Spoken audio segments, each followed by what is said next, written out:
Hello అండి, welcome back to Inaganti Veera vlogs. రోజు దేవి నవరాత్రుల్లో రెండవ రోజుగా చేసుకునే ప్రసాదం పులిహోర. అది ఎలా చేయాలో ఇప్పుడు నేను మీకు చూపిస్తున్నాను. 100 గ్రామ్స్ చింతపండు తీసుకొని ఒక 2 టైమ్స్ వాష్ చేసుకున్న తర్వాత కొద్దిగా వాటర్ వేసుకొని సోక్ చేసుకోవాలి. ఒక 10 to 15 మినిట్స్ అలా నానబెట్టుకున్న తర్వాత మనం చింతపండు గుజ్జును తీసుకోవాలి.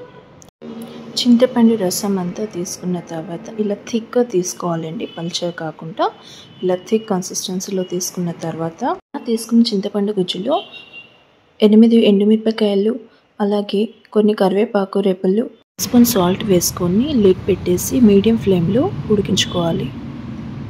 ఆల్మోస్ట్ ఒక 15 మినిట్స్లో అయిపోతుంది. ఇలా థిక్ కన్సిస్టెన్సీ రాగానే మరి దగ్గరికి అయిపోతుంది. ఇలా పేస్ట్లా రాగానే స్టవ్ ఆఫ్ చేసుకొని పక్కన పెట్టేసుకోవాలి.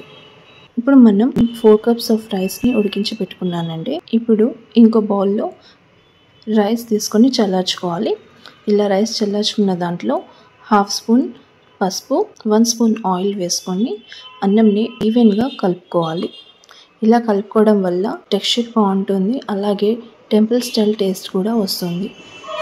ఇప్పుడు మనం ప్రిపేర్ చేసుకున్న ఆ పులిహోర పేస్ట్ని కూడా వేసుకొని అంతా బాగా ఒకసారి మంచిగా కలుపుకోవాలి.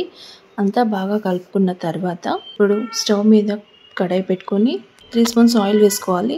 ఆయిల్ హీట్ అయ్యాక 1 స్పూన్ ఆవాలు, 1 స్పూన్ జీరా, అరకప్ పల్లీలు, 8 ఎండుమిర్చి, 1 స్పూన్ శనగపప్పు వేసుకొని ఒకసారి అంతా కలుపుకొని వేయించుకోవాలి. అది అంతా బాగా వేగాక హ్యాండ్ఫుల్ ఆఫ్ కర్రీ లీవ్స్ వేసుకోవాలండి.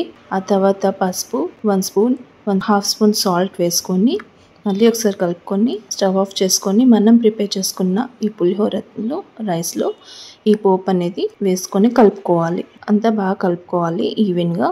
మన పులిహోర అన్నం రెడీ అయిందండి. అమ్మవారికి నైవేద్యంగా పెట్టి సమర్పించుకోవడానికి పులిహోర సిద్ధమైంది. మీరు ట్రై చేసి ఇలా అమ్మవారికి నైవేద్యం సమర్పించుకుంటారని ఆశిస్తున్నాను. అలాగే మీకు ఎలా కుదిరిందో కామెంట్ సెక్షన్లో కామెంట్ చేయండి. For more videos please subscribe Inaganti Veera vlogs. Thanks for watching.